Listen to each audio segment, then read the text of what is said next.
tempo. E eu espero que essa mensagem fale com você de alguma forma possível. É o meu desejo para essa noite, em nome de Jesus. O tema dessa mensagem é o que Jesus faria em meu lugar. Eu separei 3 pontos de ações de Jesus que eu acho que foram as mais marcantes, pelo menos para mim, da época que ele viveu, da época que ele começou o seu ministério, a sua caminhada. Muitas das vezes, desde criança, eu escuto várias pessoas pregando e fazendo essa pergunta: o que Jesus faria no seu lugar, em X ocasião?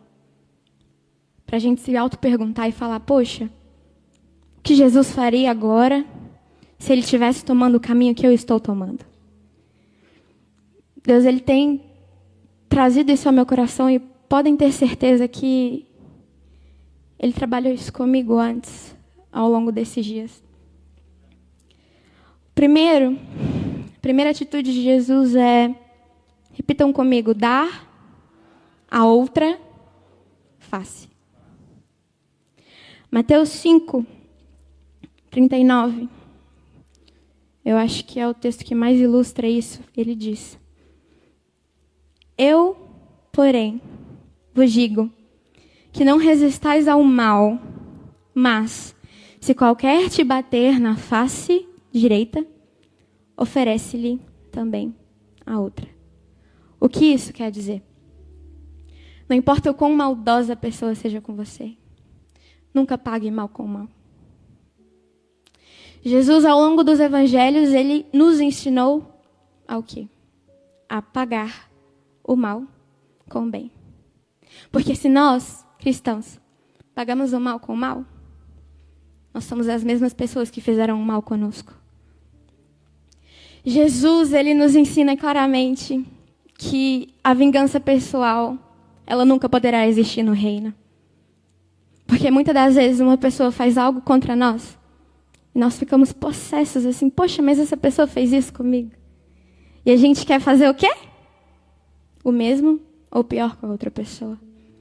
Uma das vezes que eu me espelho em Jesus e peço a Deus: Deus, me ajude para me ter isso todos os dias da minha vida, é saber dar a outra face e ser como Ele. Muitas das vezes, o não dar a outra face para outras pessoas nos tira do propósito que Deus tem para nós. Um exemplo prático. Deus, ele pediu para você falar com X pessoa, mas infelizmente no passado você teve uma desavença com ela. E você vai lá e fala: não, Deus, eu não vou falar com essa pessoa porque eu já tive desavenças com ela. Mas pensa comigo. O propósito de Deus, se você não fizer o que Ele te mandou, será anulado na sua vida e na vida da pessoa. Tantas vezes nós deixamos com que o propósito de Deus deixe de lado por simples desavenças pessoais com outras pessoas. O que eu quero dizer para você é: não anule seu propósito por desavenças pessoais. Seja como Jesus. Dê a outra face.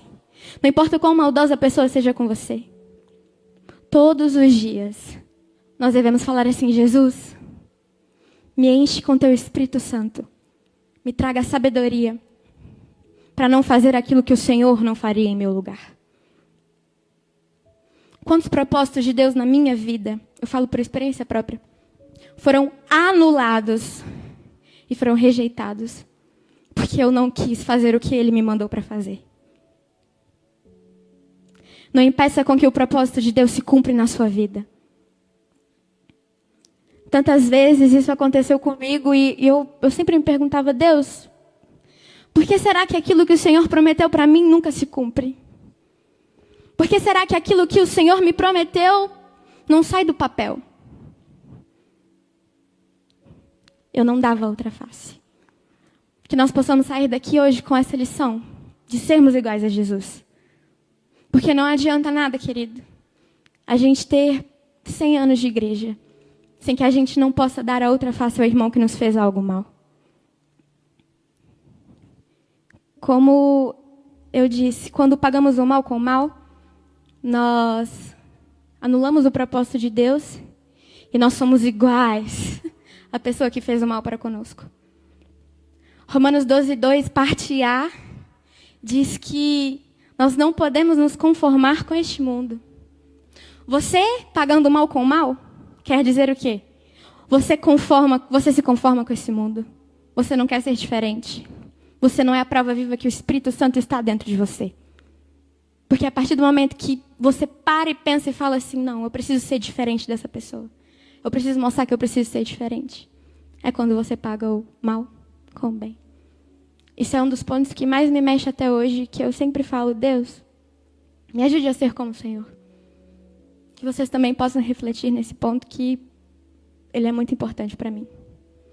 O segundo é, Jesus, ele fez a vontade de seu Pai, independente das circunstâncias. Ilustração. Lucas 22:42 diz que Jesus ele estava no Getsemane, fazendo sua oração antes de ser o quê? Crucificado, levado à cruz. E o que ele fala? Ele fala assim, Pai, se tu quiseres passar de mim esse cálice, ok. Todavia, não se faça o quê? A minha vontade, mas a tua vontade. Quantas vezes nós não fazemos o que Deus pediu para que nós fazemos? Quantas vezes, igual eu disse antes, nós anulamos propósitos porque a gente não faz aquilo que Deus pede para a gente fazer? Quantas vezes Deus ele falou para mim, Manu, faz X coisa para mim. E eu falei assim, não Deus, eu não vou fazer. Quantos propósitos também foram anulados na minha vida? A pergunta é, a gente está abrindo mão do nosso eu para viver a vontade do Senhor? Ou a gente apenas está vivendo a nossa vontade? A gente tem que aprender que a gente precisa viver a vontade do Senhor. Como eu disse também no mesmo texto, Romanos 12:2, parte B, diz que a vontade de Deus é o quê? É boa, perfeita e o quê? E agradável.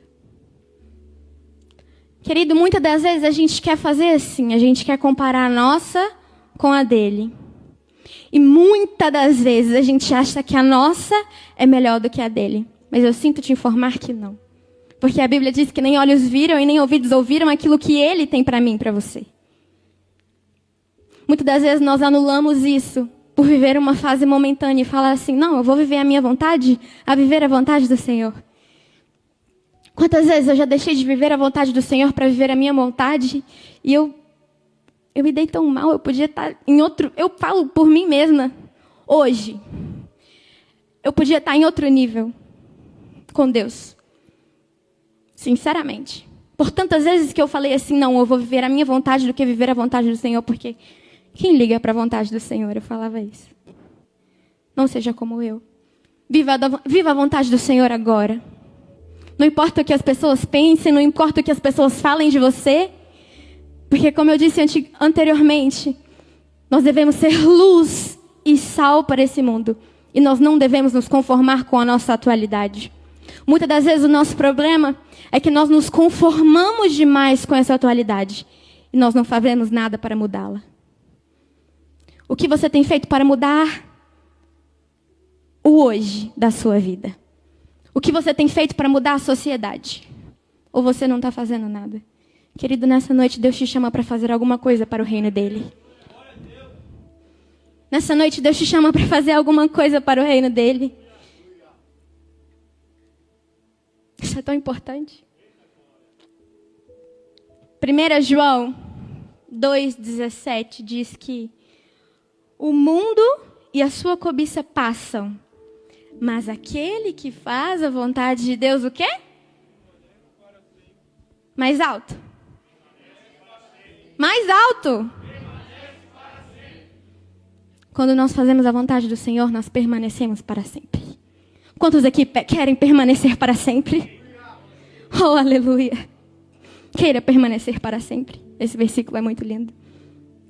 E ei, Deus, ele me disse isso uma vez, já preguei sobre essa frase antigamente, em outras mensagens, e é o seguinte, para as pessoas que têm vergonha de Jesus, Jesus, ele não teve vergonha de você quando ele morreu na cruz. Jesus, ele deixou de lado o seu pecado.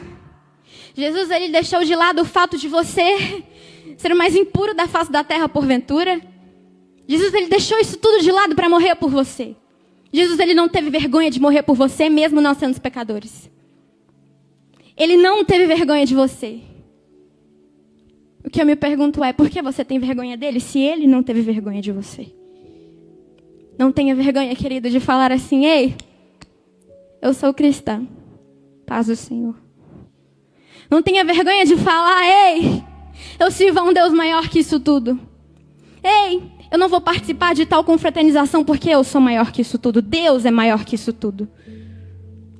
Eu não vou participar de X festa porque essa festa não agrada a Deus. Não tenha vergonha de dizer isso. A partir disso, as pessoas terão respeito por você. Igual o pastor Flamarião pregou hoje de manhã. Você tem que ser diferente.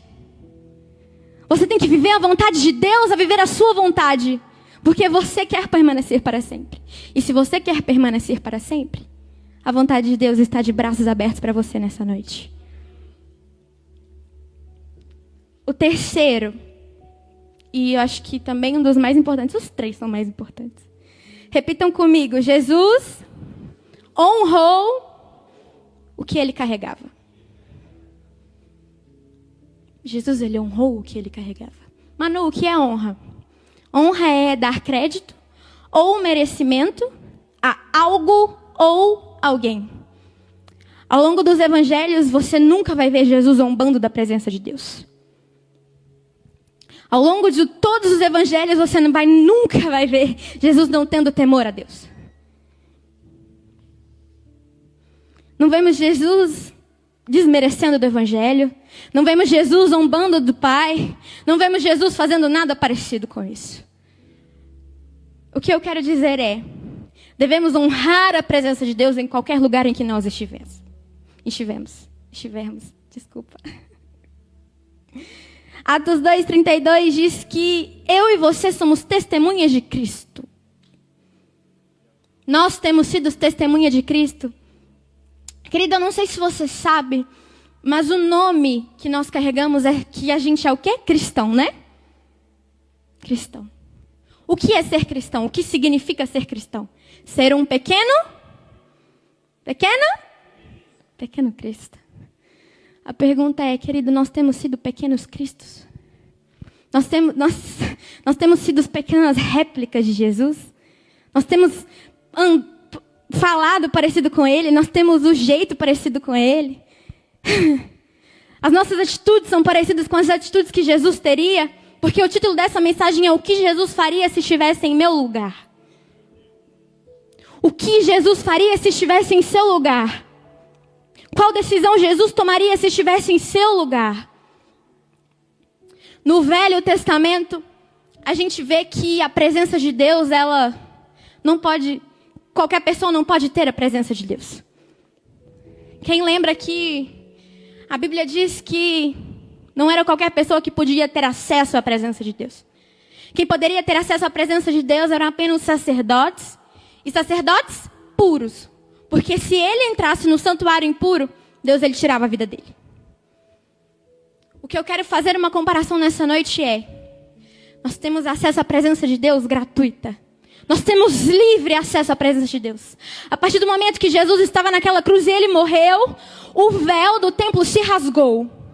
E não existiu mais uma separação entre nós e a presença de Deus, entre nós e o Espírito Santo. O que eu quero dizer nessa noite é, valorize a presença de Deus. Tenha honra ao Senhor. Por muitas das vezes nós não valorizamos a presença que nós carregamos. Por muitas das vezes eu não me conformo. Essa geração não carrega a presença de Deus. Não, essa geração carrega a presença de Deus. Mas ela não honra a presença de Deus. Você tem honrado a presença de Deus? Eu vou repetir. Você tem honrado a presença de Deus aonde você vai? Ou não?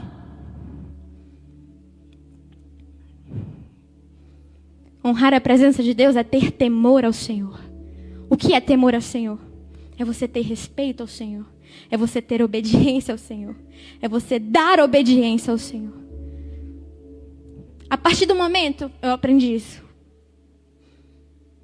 Temor é uma coisa muito importante. A partir do momento que eu e você temos temor ao Senhor, a gente faz de tudo, querido, de tudo. Tudo e mais um pouco para não desagradar o Senhor. A gente faz de tudo e mais um pouco para não desagradar a Ele. Você tem feito de tudo e mais um pouco para não desagradar ao Senhor? Ou você ainda está no nível raso? Ei, querido, eu vou repetir. A gente tem livre acesso à presença do Pai. Valorize o livre acesso que você tem à presença do Pai, porque muitas pessoas não tiveram esse livre acesso que você tem hoje. Hoje, poxa, eu falo com o Espírito Santo na rua. Se deixar, eu falo com ele tomando banho. Eu falo com ele aonde eu estiver. Eu vou, sinto a presença dele e falo assim: Senhor, me ajuda nessa X situação. Tipo assim, momentaneamente, do nada, assim, pá, Deus, preciso de você. Quem aqui também é assim? Gente, qualquer lugar que eu vou, eu falo assim: Pai, me ajuda, eu preciso do Senhor aqui comigo. Ou eu falo assim: Deus, obrigada porque você está aqui, porque eu estou sentindo a sua presença quando eu estou andando. Ei! A gente tem isso. Eu já vejo muitas pessoas não valorizando essa tal presença de Deus que a gente tem. Há muito tempo Deus tem me incomodado para falar isso. Que muitas pessoas não têm valorizado a presença de Deus. Que você possa sair dessa porta honrando a presença de Deus. E falando assim: Jesus, muito obrigada. Gratidão, Deus. Gratidão porque eu tenho a sua presença. Gratidão porque eu posso falar com o Senhor a qualquer hora que eu quiser e puder. Gratidão porque o véu se rasgou. E hoje eu tenho livre acesso à sala do Pai. Que todos nós possamos exercer essa gratidão que nos move. Porque eu não sei vocês, mas a presença de Deus é o meu oxigênio. Se eu não tiver a presença de Deus junto comigo, eu acho que eu não sobrevivo. Sinceramente. Quantos aqui também são assim? Que a presença de Deus possa ser o seu oxigênio. Que você, assim como você busca, querida. Assim como você busca todos os dias o ar para respirar. Que assim seja você buscando a presença de Deus também. Fique de pé, por gentileza. Se o Ministério de Louvor puder subir aqui, por favor. Eu gostaria de fazer uma oração. E nessa noite, faça assim, pergunte ao Senhor: Jesus, o que o Senhor faria em meu lugar nessa situação que eu estou passando? Jesus, me ajuda. Jesus, me dê a chave certa. Jesus, me dê a direção.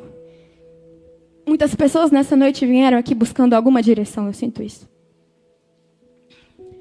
Falei assim: Jesus, o que eu posso fazer para ter a sua direção em minha vida? Comece a falar com Deus nessa noite, feche os seus olhos. Eu não posso fazer nada por você, mas Ele pode fazer alguma coisa por você. Em nome de Jesus, Senhor, meu Deus e meu Pai. Senhor Jesus, nessa noite, a pergunta é: o que Jesus faria em nosso lugar, aqui agora? Pai, em nome de Jesus, que o Senhor, Deus, nos revista com a Tua graça, com a Tua sabedoria, para que em todas as nossas decisões cotidianas possamos ter um pouco do Senhor em nossas vidas. Pai, em nome de Jesus, que nós possamos, ó Pai, honrar a Tua presença. Que nós possamos, Deus, ter temor à Tua presença. Pai, em nome de Jesus, que nós possamos fazer a Tua vontade, independentemente do que acontece conosco. E Pai, eu te peço nessa noite, que nós possamos ser igual a Ti e darmos a face quando algo não nos agrada.